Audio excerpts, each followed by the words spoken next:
કે ઉગ્રજા ગુણમાં બાતને ભતવારણ બની મયારણ બની પેલા વસ્તુને એવો ભાવ છે ત્યારે વસ્તુને એવો જ ભાવ છે ભાઈ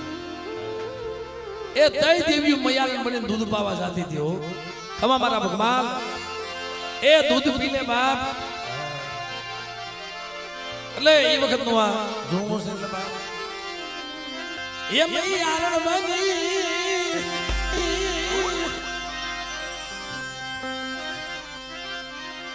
દૂધ પાવાલી